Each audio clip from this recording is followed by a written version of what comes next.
Story Chapter 6. The Young King of the Country of the Black Islands. Sir, you will know the young man continued. My father's name is Mahmoud, king of this country. That is the nation of the Black Isles. My country is named like that because there are 4 small mountains nearby, which were formerly islands. The capital of the kingdom where my father ruled is the lake he saw. The story I tell next will make all these changes clear to you. My father passed away at the age of 70. As soon as I ascended the throne, I got married. The person I chose to share the throne with me was my cousin. I have every reason to be pleased with her expressions of love towards me. As for me, I also wholeheartedly love and cherish my wife, the Queen.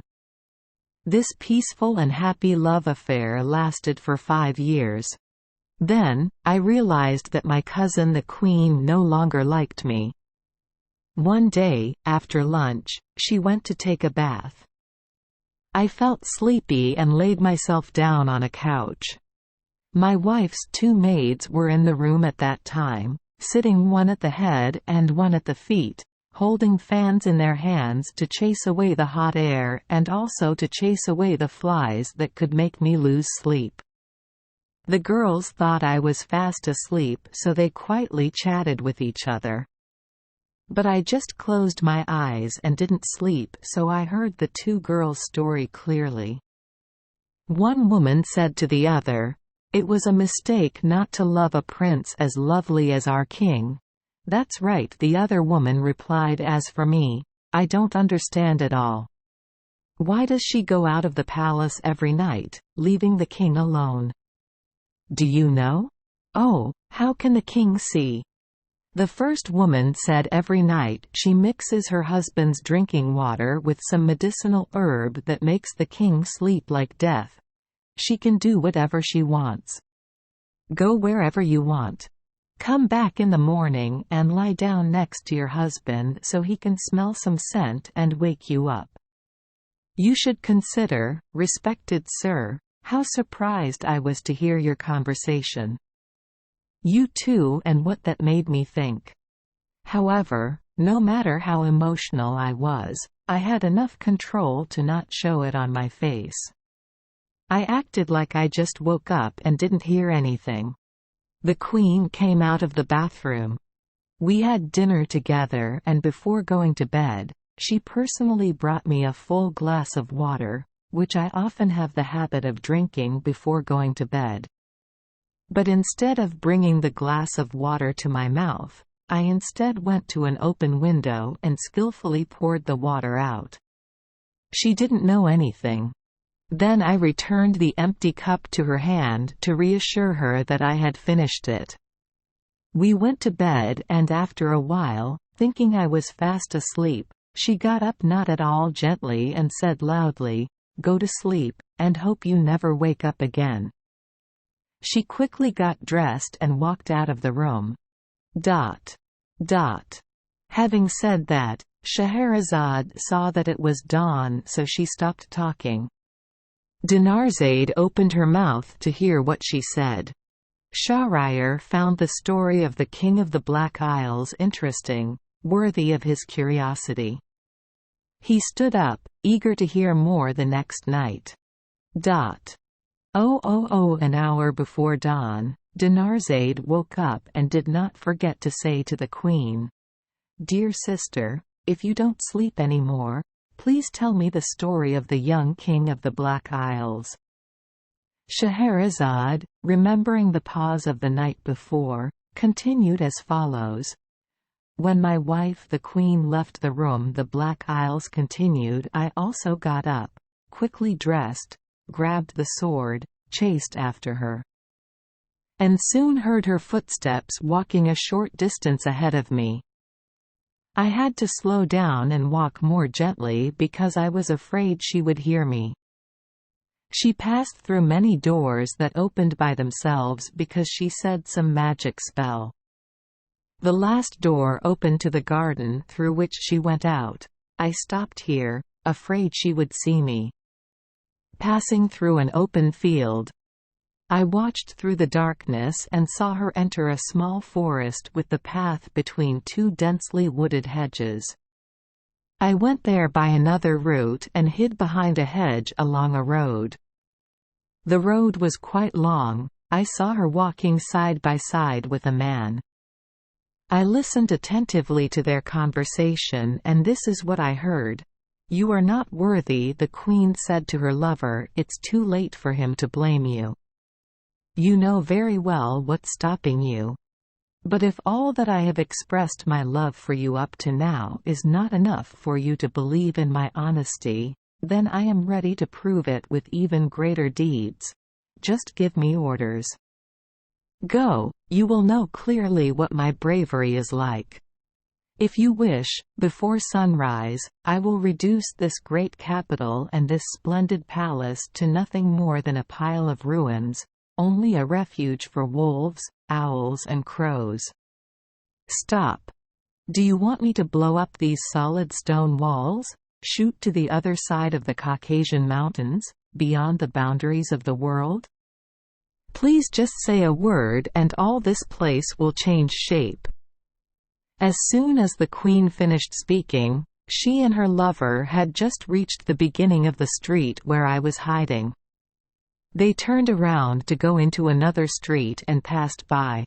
In front of me. I pulled my sword out of its sheath, and because that lover was walking close to me, a sword blow hit his neck. I threw him out, causing him to fall to the ground. I thought I had killed him, so I quickly retreated without letting the queen see. After all, she was still a relative. My sword strike killed my wife's lover, but she kept him alive thanks to a spell. However, it could be said that he became a half-dead invalid. As I walked through the garden to return to the palace, I heard the queen crying loudly, but in order to prolong her suffering, I had mercy on her. She lived. Returning to the royal room, I went to bed. Satisfied that I had punished the bastard who had insulted me, I fell asleep. The next morning when I woke up, I saw the queen lying next to me.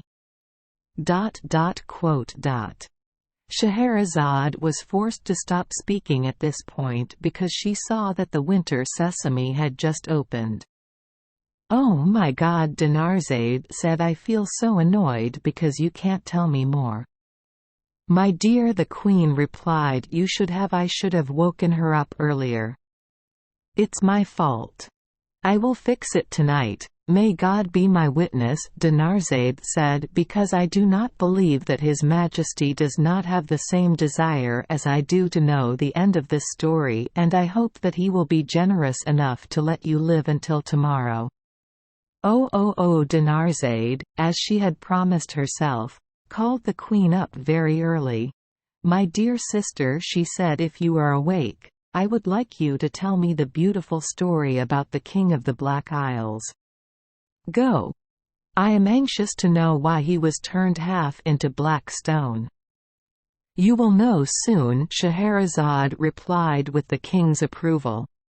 The King of the Black Isles continued, "So I saw the queen lying next to me. I didn't know if she was sleeping or not, but I gently got up, went to the office and got dressed. After returning to the palace, I saw the queen wearing mourning clothes, her hair tattered and part of it cut off. She came before me and said, 'Your Majesty, I hope you will not be surprised that I am in this state. The 3 heartbreaking news I have just received are the main cause of the heart-wrenching sadness of which you have only seen signs of weakness in humans.' Concubine. What news is that? I asked. That is the death of my mother. My dear mother, she replied, the death of my father who was killed in battle, and finally the death of one of my younger brothers who fell. Abyss. I'm not angry at all because she made up that excuse to hide the real cause of her suffering, and I see that she has no doubt that I killed her lover. Queen, I told her, not only do I not blame you, But I assure you that I also want to contribute my part. I would be extremely surprised to see you remaining calm in the face of this loss. Just cry, your tears are the concrete manifestations of your wonderful nature. However, I hope that time and reason may bring her sadness and discontent to a gentler level." She retreated to her private room and there she wept comfortably. For a whole year she was sad and cried incessantly. At the end of that year, she asked me for permission to build a mausoleum for her in the grounds of the imperial citadel, saying she wanted to live in it until the day she died. I agreed and she built a magnificent palace with high arches that you can see even sitting here. She named it the Palace of Tears. When it was completed, she had her lover carried there, whom she had promptly hidden somewhere the night I stabbed and seriously injured him. She had kept him alive until now thanks to the potions she had given him and had continued to drink every day since he was brought to the Palace of Tears. However, with all the magic she had, she couldn't even heal this bastard. Not only could he not walk, stand, or move his limbs, he was also mute. His life can only be seen in two eyes. The Queen's only consolation was to see him and say to him all the most affectionate and passionate words that her crazy love evoked. Twice a day, each time lasting quite a long time, I visit him regularly. I knew all that but still acted like I didn't know anything. One day, I went to the Palace of Tears, curious to see what the Queen was doing there, and from a hidden place I heard her say, "With his lover like this, I feel like my heart is broken to see you in this state. The pain you are enduring, I feel as much pain as you. But my most beloved person, why do you keep letting me talk to you but you don't respond? How long will you stay silent? Please talk to me. Oh, the most peaceful moments in my life are the times when I'm here to share with you the indescribable pain. I cannot live away from you. I want the joy of seeing you constantly more than the authority to rule the entire universe." Hearing the above words, many times I was shocked. Sobbing and wailing intermittently, finally losing patience, I walked from my hiding place and approached her. "Madam," I told her, "that's enough crying. It's time to stop the sad game. It humiliates both of us. You have completely forgotten your duty towards me and towards yourself. Your Majesty," she told me, "if there is still any respect or rather pity for me now, then please don't force me. Let me bury myself in the pain, it will be difficult for time to take away." When I saw that my words not only did not make her wake up and return to her duty, but they also seemed to poke her. Because of her madness, I didn't say anything anymore and turned on my heel to leave. As for her, she still came every day to visit and take care of her lover, but for 2 long years she still held on to disappointment. I went to the Palace of Tears for the 3rd time. Second, while she was there, I was still hiding in a hidden place and heard her say to her lover, "So for 3 years you haven't said a word to me and haven't shown any signs of responding. Your tender lamentations. Is it because I no longer have feelings or because I despise you? Oh, the tomb! Have you destroyed his passionate love for me? Have you closed those eyes that once looked at me with love and filled me with happiness? No, no, I don't believe that. You better tell me, by what miracle you became the custodian of a treasure that has never existed in this world." I confess, sir, I was extremely angry when I heard the above words. This is hers, because after all, the name of that beloved lover, that name that is so revered, I don't know if you can imagine it. It is a black native, born in this country. Having said that, I was extremely indignant at her words, so I suddenly walked out, and in turn, I also called out to that tomb. "Hey, tomb! Why don't you swallow that monster's name? Made the whole human race disgusted? Or rather, why don't you burn this damn couple of lovers?" As soon as I finished speaking, the queen, who was sitting next to the black man, jumped up and stood up. And like a crazy person, "Ah! That evil guy, she told me it was you who caused my pain. Don't think I don't know, but for a long time I just wanted to not show it. It was the table. Your barbaric hands have caused the person I love to fall into this tragic situation. And you still have the heart to come here to insult a desperate lover?" "Yes, it was me," I interrupted her with anger. "It was I who punished this demon worthy of its crime. I have to treat you the same way. I regret not doing so. You have abused my leniency for too long." Saying that, I pulled out my sword and raised it high. But calmly looking at me, she smiled sarcastically and said, "Stop your anger." And at that moment she muttered something I couldn't hear clearly and added, "With my magic, I will defeat you. I order you to immediately turn into a half-human, half-stone statue." So, sir, from that moment on I became. As you saw. I died among the living, and lived among the dead. Scheherazade came here and saw the dawn, then stopped. Dinarzade told her, "My dear sister, I am extremely grateful." Emperor. It is thanks to your mercy that I am extremely pleased to hear your story. My dear, the Queen replied, if it is your mercy that allows me to live until tomorrow, I will still be able to hearing things that please you as much as what I told you.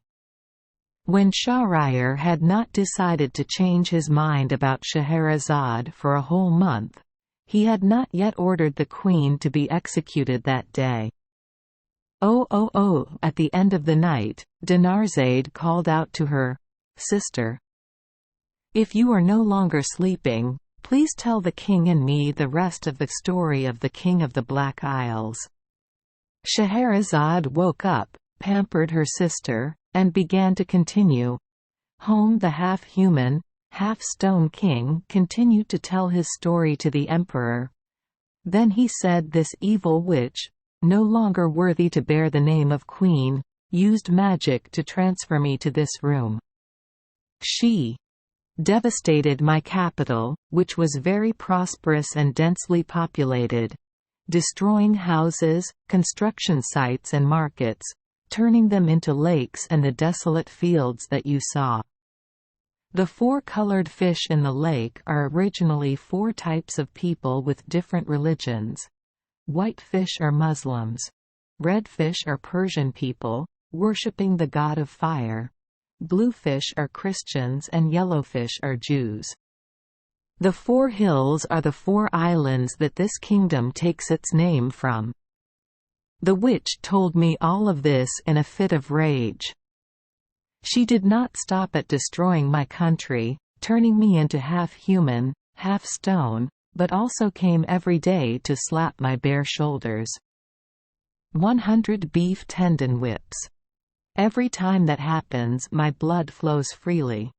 After each torture, she would cover my body with a rough cloth woven from female goat's hair, and put on the brocade shirt you see here, not to honor me, but to mock me. Speaking of this, the young king of the Black Islands could not hold back his tears, and the empathetic emperor could not utter a single word to comfort the ill-fated king. A moment later, the young king, raising his eyes to heaven, cried out, "O mighty supreme creator, I submit to all your judgments and orders. For this I patiently endure all sufferings. It's your will. But I hope your great compassion will open up the world." The emperor was moved by the rather thrilling story, and was pleased to take revenge on the damn black man.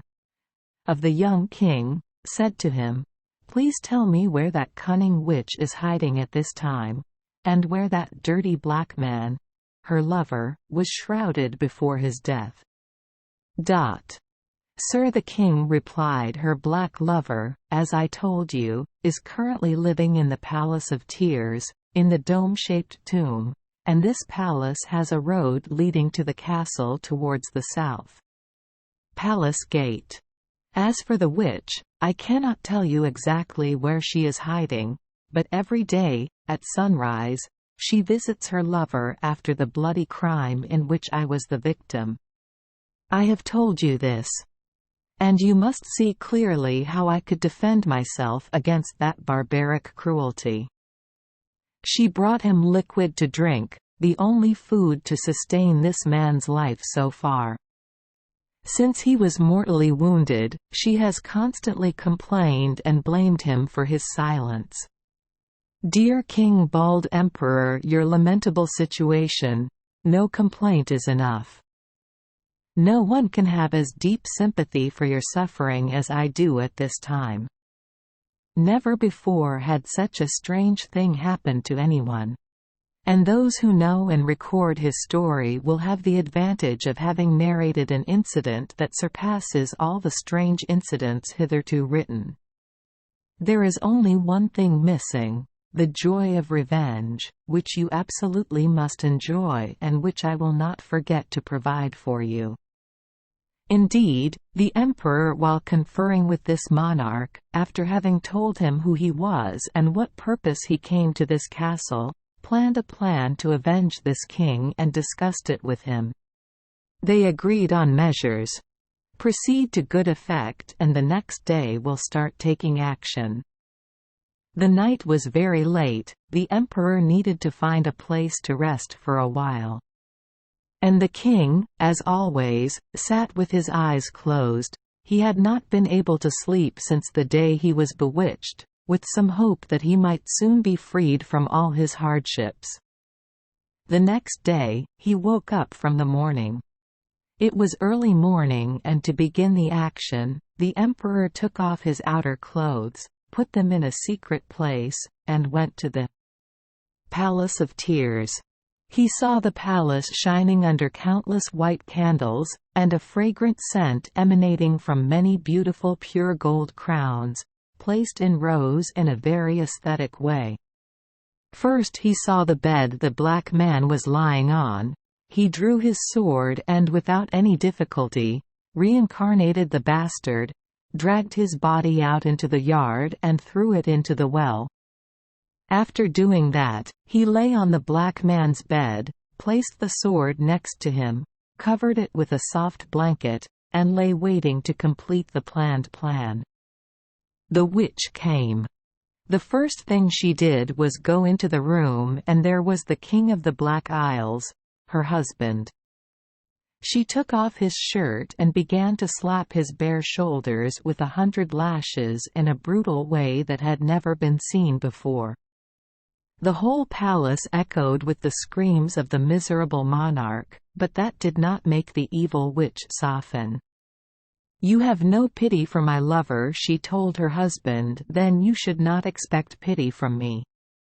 Scheherazade said this. Seeing that it was dawn, she stopped talking. "Oh my God!" Dinarzade exclaimed, "How cruel, that witch! So we have to stop right here. Sister, will she be properly punished?" "My dear," replied the queen, "I would like nothing more than to tell you tomorrow, but surely you know that it depends on our emperor."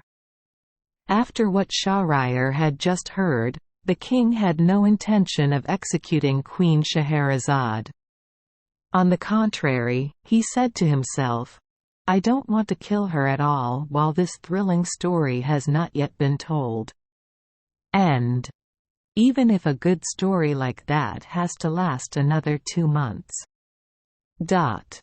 I can still completely keep that curse." Dinarzade saw that it was time to wake her sister up. She said, "My dear sister, if you are awake, please tell me what happened in the Palace of Tears."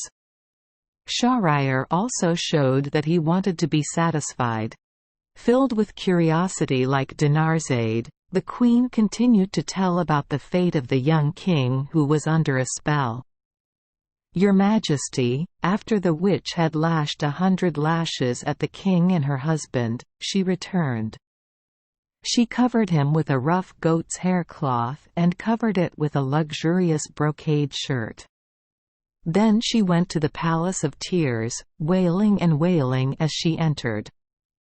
She approached the bed where she thought her lover was still lying there. She cried out, 'How cruel! Should a gentle and passionate lover like me have to endure such hardship? You blamed me for being so inhumane when I showed you the effectiveness of my hatred. You cruel king, your brutality surpasses even my revenge. Ah!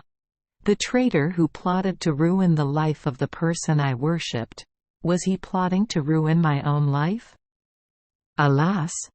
She continued talking to the emperor, which she thought was talking to the black man, 'My son, my life. Is he still so silent? Have you decided to let me die without a word of comfort saying you love me? My soul, you should at least speak to me, I beg you.' So the emperor acted as if he had just woken up from a deep sleep, and imitating the language of the black people, said to the queen in a solemn voice, 'There is only power and authority in the one and only God, the supreme being.' Hearing that, the witch, extremely surprised, cried out with great joy. 'My dear lord,' she cried, 'am I mistaken? Is it true that you heard me say that to you? You bastard?' The emperor spoke again, 'Are you worthy of me having a conversation with you?' 'Oh, why,' the queen was stunned, 'do you speak so harshly to me? The cries, the sounds your husband's moans, he said that you torture me every day so cruelly that I can't sleep day and night. My wound should have healed long ago, and I would have said it if you had dispelled his magic. That is the reason why I am silent and let you complain forever.' Then said the witch, 'To calm your anger, I am ready to do everything you command. Do you want me to return him to his original appearance?' 'I want you to do so,' the emperor replied, 'and quickly release him, so that I will not be disturbed by his screams.' The witch immediately left the Palace of Tears. She took a cup of water, leaned into her mouth and recited some spell that made the cup of water boil. Then she went to the cell of the young king, her husband. She threw it all away, cup of water, to her husband and said, 'If the Creator of all things created your house in its present form, or if he hates your house, then keep it as it is. But if you are in this state because of my magic, then return to your old shape and become the person you were before.' As soon as she finished speaking, the king found himself suddenly back to his old self, standing up comfortably. Happy, overjoyed, he thanked God with all his words. The witch looked at him and said, 'Go away, stay away from this castle, never come back again. Otherwise you will lose your life.' The young king gave in. Without a word of reply, stayed away from the witch, retreated to a remote place, patiently waiting for the victory of the discussed plan that the emperor had just begun to implement with so much luck. The witch returned. She returned to the Palace of Tears, and as she entered, she spoke as if to her black lover. 'My most beloved person in the world,' she said, 'I did what you ordered. So there is nothing to stop me.' He got up and gave me the pleasure that I had been deprived of for so long." The emperor still pretended to be a black man. "What you just did," he said in an abrupt voice, "it is not enough for me to recover, but only to take away part of the wound. it is necessary to cut the root completely." "Dear black man," she said again, "what do you mean by that root sound? Damn you! Don't you understand that I mean this capital city and its inhabitants and the 4 islands that you destroyed with magic? Every day at midnight, the fish do not forget to raise their heads above the lake water to call for revenge on me and you. That is the main reason slowing down our recovery. Go quickly and restore everything in order as before, and when you return, I will give you my hand and you will help me stand up." The witch was full of hope when she heard those words. She was so happy she cried out, "My heart, my soul, you will soon be well again. I will go and do whatever you command." That's right, she immediately went, and when she reached the lake, she scooped up water with her hand and chanted a spell on it. Up to this point, seeing that it was already morning, Scheherazade did not want to say anything more. Dinarzade told the queen, "Sister, I am very happy to see that the young king of the Black Isles has been released from the witch's spell, and I seem to see the whole capital and its inhabitants return to their original form, but I still wonder. I don't know what will happen to the witch. Be patient, my dear," said Scheherazade. "Tomorrow you will be satisfied, if the emperor, my lord, is so willing." Shahryar, as we know it, already had a policy. So he stood up and went on duty. Dinarzade was on time as usual, not forgetting to call out to the queen. "My dear sister," she said, "if you don't sleep, please tell me. Let the king and I hear about the fate of the witch queen as you promised." Scheherazade kept her promise and told the following. The witch cast a spell on the hand that scooped the water, and just read a few sentences about the fish, and the lake immediately appeared, and the houses of the capital suddenly appeared. The fish turned back into people, men, women or children, Muslims, Christians, Persians, or Jews, free people or slaves. Everyone returned to their old form. All items and furniture are in their original place and still in the same order as before being bewitched. The emperor's large entourage camped on the large square and could not help but be surprised to find themselves in the middle of a magnificent, spacious and densely populated capital in just a moment. Returning to the witch, immediately after making this miraculous transformation, she immediately returned to the Palace of Tears to reap the results. "My beloved lord," she exclaimed as she stepped in, "I came to join you in joyfully welcoming your recovery. I did everything you told me. Stand up, man. Give me your hand. Come closer." The emperor, still speaking in a black man's voice, told her. She stepped closer. "Not yet. Come a little closer." She obeyed. Immediately he stood up and suddenly grabbed her arm so tightly that she didn't understand what to do anymore. And, with a swing of his sword, the emperor split her in two, each half falling on its side. Having finished, he left her body lying in place, left the Palace of Tears and went to the King of the Black Islands, who was waiting impatiently for him. "King?" The emperor hugged him and said, "Please be happy. There is nothing to fear anymore. Your cruel enemy is no more." The young king constantly thanked the emperor for his gracious work and let him know. Expressing his gratitude, he wished the emperor long life and all the glory and wealth. The emperor told the young king, "From now on you can live peacefully in your capital except in case you want to visit my kingdom right next to your country. I will be glad to receive you, and there you will be as revered and respected as in your own country." "Mighty Emperor, to whom I am deeply indebted," said the young king, "you think this is very near." "Your capital?" "Yes, I believe so. The walk only takes about 4 or 5 hours." "It takes a full year, Your Majesty." "It's true that from your country to here, you only disappeared at the exact time you just said because my country was bewitched, but from now on, everything has changed. But that does not stop me from following Your Majesty even if I have to go to the ends of the earth.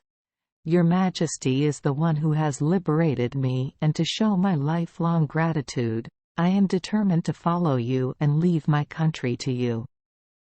The emperor was extremely surprised to learn that he was now very far from his kingdom and did not understand how this could be possible. But the young king of the Black Isles skillfully persuaded him to dispel his doubts. "It's okay," said the emperor, "my fatigue on the way back to my country has been well rewarded for helping me."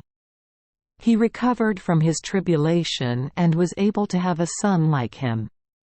"Since you have given me the honor of following me wholeheartedly, and I have no children, I will treat you as my son and appoint you as my heir and successor." Conversation between the emperor and the king of the Black Islands ended with passionate hugs and kisses. After that, the young king only thought about preparing for the journey. About 3 weeks everything was finished, and in the regret of the whole court, they welcomed from the king one of the princes to replace him to continue ruling the country. Finally, the emperor and the young king rose up. The road was lined with hundreds of camels carrying priceless treasures taken from the king's treasuries, accompanied by 50 fully equipped gallant knights. Their journey was completely smooth. The emperor sent messengers back to inform him of the cause of the delay and the incidents that had occurred, so when he arrived near the capital, the mandarins came out to welcome him and reported that the country had been fine during the long time he had been absent. Decided nothing will change. The people also came out in groups to welcome and celebrate with songs and dances for many days. One day after his return, the emperor told all his courtiers the events that had happened in meticulous and contradictory detail, with the intention of making his absence too long. The emperor then announced his acceptance of the young king of the Black Isles as crown prince. This king decided to leave behind his vast country to follow and live with the emperor, who saved him from a terrible disaster. In the end, the emperor rewarded all his officials, depending on their positions, for showing their loyalty to the emperor over the past time. As for the old fisherman, because he was the initial cause of the dissolution, having escaped the young king, the emperor rewarded him with much wealth, and made him, along with his whole family, live happily for the rest of his life. Scheherazade ends there the story of the old fisherman and the villain. Dinarzade expressed great interest, and so did Shahryar. Queen Scheherazade told them that she knew of an even better story than the one just told, and that if the emperor kindly permitted it, she would tell it tomorrow. Because the sky was starting to get light, Shahryar remembered the 1-month deadline he had secretly promised the queen, and was also curious to know if this new story would be as good as she said, so he stood up with the thought of her the next night. Dinarzade, accustomed to her custom, did not forget to call out to the queen when she saw that it was time. "My dear sister," she said, "if you are no longer sleeping, then please, wait until morning, tell me one of the good stories you know." Scheherazade, without answering me, continued to tell the emperor, "Thank you for joining us for today's fairy tale. We hope these stories bring joy and meaning to your day. If you love our channel, please hit the subscribe button so you won't miss any exciting tales. Wishing you a good night and sweet dreams. See you in the next story.